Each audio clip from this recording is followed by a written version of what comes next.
Hey guys, I'm E, and recently I released a video where professional basketball videographer extraordinaire Peter Sarellas took us through a step-by-step edit of a basketball Instagram reel.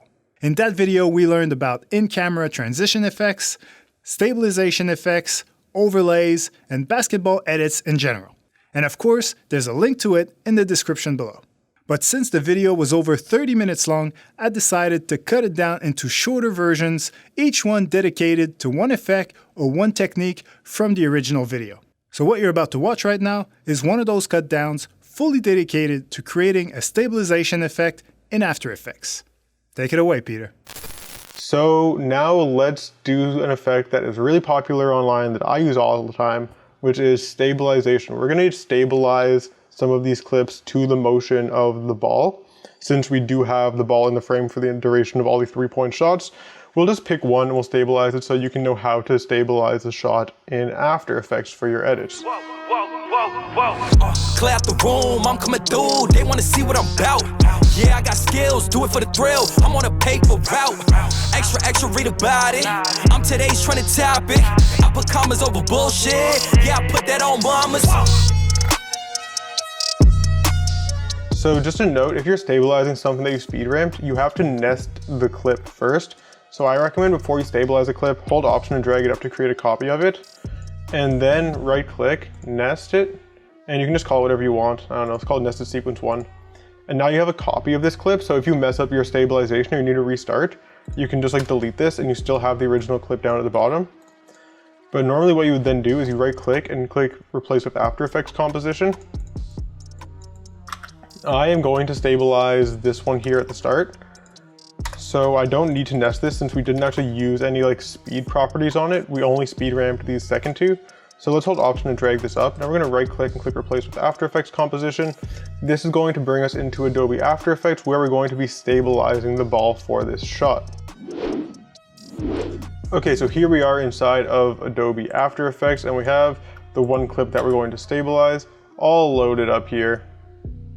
And now I'm quickly going to show you guys how we stabilize the ball. So let's go Tracker, Stabilize Motion. This brings you into the Layers panel and you have this little tracker point that lets you focus on the thing that you want to stabilize. So before we start this, we need to pick where we want to start stabilizing the motion of this shot and where we want to end stabilizing the motion of this shot. So let's scroll through and find where we want to start stabilizing the ball. Ideally for this effect, you want the ball to stay in a pretty similar place in the frame the entire time. So we don't want to start stabilizing like right here because the ball's way off to the side. And for most of the rest of the shot, the ball is in the middle of the frame. So maybe we can start stabilizing the shot right here. So let's add a marker there just so that we know that's where we're going to start. And we can end stabilizing right before it goes in. Here it gets like obstructed by the backboard. So maybe that's a good spot to stop stabilizing. Let's put a marker right here so we know that's where we're going to end. So let's go to where we're going to start stabilizing. We will zoom in a little bit and we're going to make this track point a little bigger. We're going to put the small square around the ball and the big square is going to be slightly larger than the ball. And here the small square represents the item that you're looking to stabilize and the big square is the area where After Effects is going to search in the next frame to find that item. So here I've said that the ball is what I'm stabilizing and in the next frame After Effects should look in this part of my video to find the ball. So if you go one frame forward, you can see the ball is still within that square. So After Effects will find it and continue tracking it. And that's what you want. You need your outside square to be big enough to allow for that. So we're going to start tracking forward one frame at a time here by just clicking this, the little arrow going forward with the line next to it. And we're going from the beginning towards the end. So we go one frame forward, After Effects is going to take a second to track, and it finds the ball. Now let's try tracking forward multiple frames at a time. This might be a little bit slower with a basketball. If you were tracking like a hockey puck or a golf ball or a ball that's like really small, it would be faster to track because After Effects just wouldn't need to analyze that much of the space to find where the item is since it's smaller. But a basketball might take a while, but still, we'll try tracking forward a few frames and then I'll show you how to manually track as well. So we've tracked forward a few frames and our arrow turned into a square. So it's just going to keep going until we hit this square and tell After Effects to stop, which we should do if it gets really off course, it starts to guess.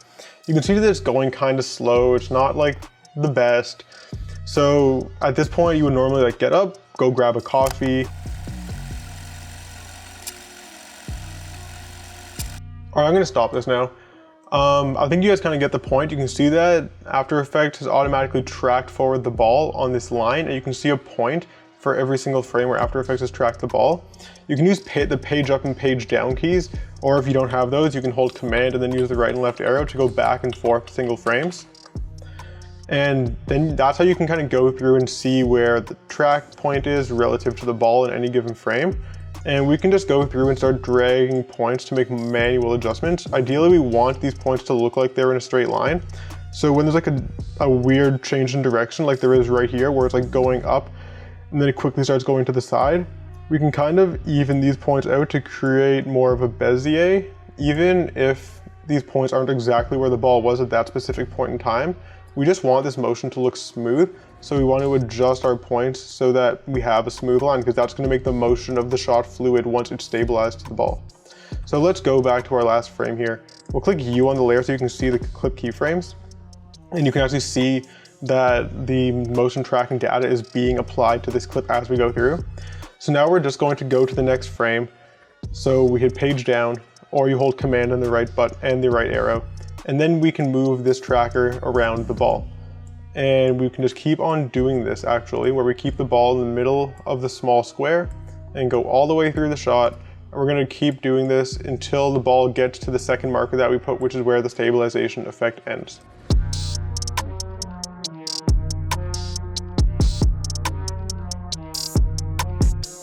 All right, so our clip is finished tracking. We did a combination of manual and automatic tracking, and you can see the tracking points.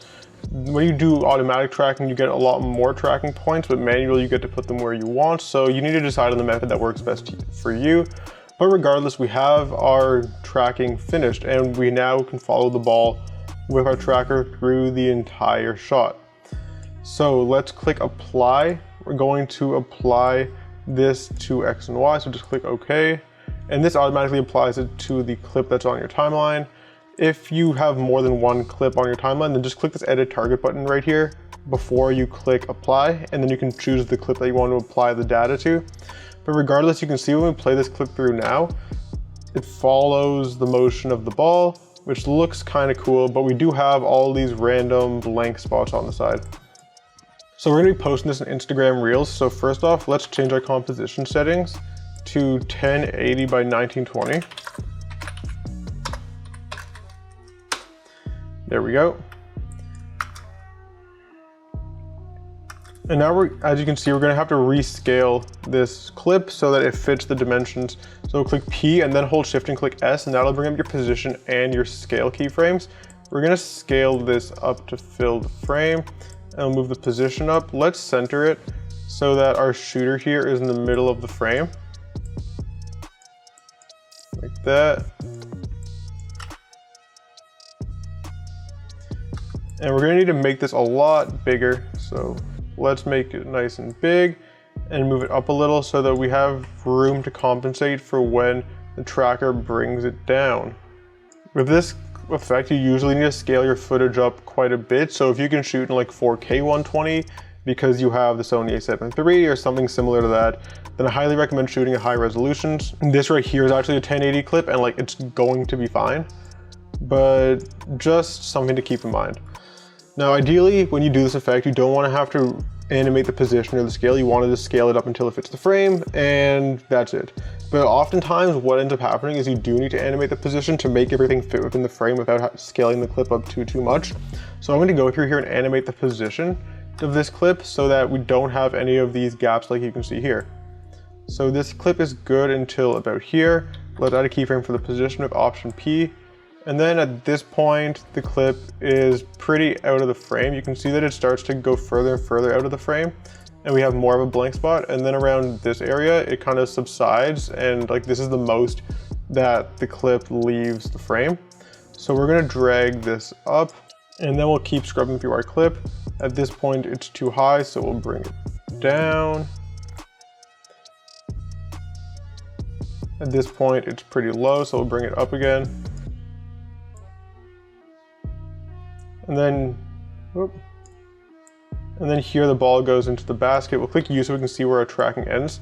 It ends right here. So let's just move this down a little to cover that last little bit. And if we play this clip through now, it's a lot better. You can see there's still like little areas where the clip will come out of the frame. Like right here, there's like a tiny little space that the clip is out of the frame. And then similarly, I think there's one right here as well. And for these little ones, you don't really need to make position adjustments. What I usually do is I add the motion tile effect. And if you change the output width and output height to 200 and then click mirror edges, what it actually does is takes your clip, flips it, and then mirrors it over and over and over again. So I can actually just mirror this plain beige texture, and then it will repeat and fill in that missing edge. So you can see that even on the bottom part here, I have this like yellow thing, and then I turn motion tile on after doing that, and it fills it in. It doesn't work the best here because there's a little black bar, and you can see that it's clearly like a tile effect. But if you play this through quickly, there's no way anyone is going to notice that split second where there's like a little tile on the frame. And if you are worried about that, you can always animate the position keyframes to get rid of it. The last thing I want to do here is bring up my position keyframes. Let's hit Command A and we'll just drag and select them all. And we're going to easy ease them. So you can hit Function and F9. That'll automatically easy ease all of your clips, or you can highlight them all like this and then right click and go Keyframe Assistant Easy Ease. And this just makes it so that all of your clips kind of like gradually have this smooth in and out versus just being completely linear and halting and going from one position to the next. And it makes your keyframes look a little bit more fluid and natural. So I like to do this, but now you can see we've got this ball stabilization effect completely done. I kind of want to add one more keyframe here to keep the ball in the frame on the make. Yeah, I like that. So to me, this clip is now fully stabilized and done. So I'm going to export it. So first you can click Command S and just save. And if you go back to Premiere Pro, Dynamic Link will automatically put your clip here. So if we change our sequence settings to 1080 by 1920, you can actually see here once you render this out that the clip that we just made in After Effects is already in Premiere without you having to even export. Just like that. What I usually do for good measure is File, Export, Add to Render Queue, and I'm gonna export a full resolution version of this clip because sometimes Dynamic Link will break, and I have had problems with it in the past. So every time I do a clip in After Effects, I like to render it and I keep it in a folder within my little project folders called renders, and then every clip that I've rendered out of After Effects is in there, and I can drag it back in if I need it. I'm quickly going to navigate over to my renders folder. I'll click on it. There's our clip. So we can just take the renders folder and drag it right in. And now we have this clip fully rendered. I'm going to put it over top here and we can just disable this. And now this clip is in our Premiere Pro project. It is fully rendered. We're not going to have to re-render every time we add something over top like we would if we just kept Dynamic Link with the After Effects project. And that clip is done. So now if you want, you can do similar things to these other two clips here. I'm not gonna go through the process of stabilizing these another 2 times since I think you get it. I'm just gonna scale them up for the purpose of this tutorial, and I'm gonna show you how I apply overlays to my clips. So I'm scaling these up to 178 scale. That makes them fill the frame. And just make sure that everything looks good. And not really. All right, so I'm just gonna reposition these clips so that everything is lined up and they look the way that I want them to. So let's just move this over a little bit so that we can see the shooter in his initial shot and we can see the ball when it goes in, which we can. Maybe I'll just add one position keyframe at the start of this clip, and then at the end I'll add another one so that the ball is in the frame. Let's drag this here a little.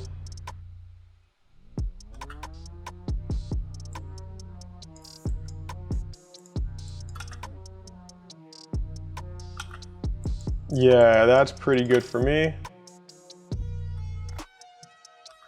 And then for this clip, let's do something similar. Let's add position keyframe there. We'll put the ball in the middle of the frame. Here we want to do it again.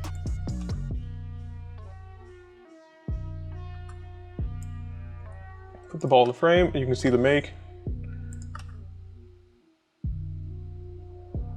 So here, Premiere isn't recognizing all of my position keyframes that I just added, because I've done speed ramping on the clip, and sometimes Premiere will do this where there's like a bug where when you speed ramped a clip and then you try to add position keyframes, it just like doesn't see some of them, which is really annoying. So what you have to do to get rid of this is just remove all your keyframes and drag the clip up, scale it down so that all of the data in the clip is in the shot. We'll just disable the one underneath so you can see. So here the entire clip is in the shot, and then you have to nest it and then scale it back up and now add your position keyframes. This is wildly annoying and it just kind of happens sporadically. I really wish Premiere would fix this, but that's your workaround in case your position keyframes just aren't picking up.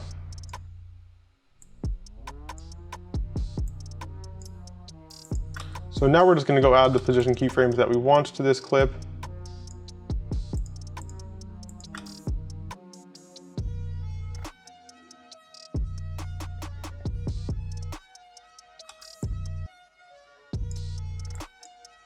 Let's see, cut a couple frames off here. Yeah, okay. So that works. Now we've got all of these clips keyframed so that they stay within the frames. We've stabilized, we've speed ramped, we've done our in-camera transitions. All that we have left to do now is add our overlays. If you enjoyed this editing lesson from Peter, make sure you visit his YouTube channel where there's a ton of similar content.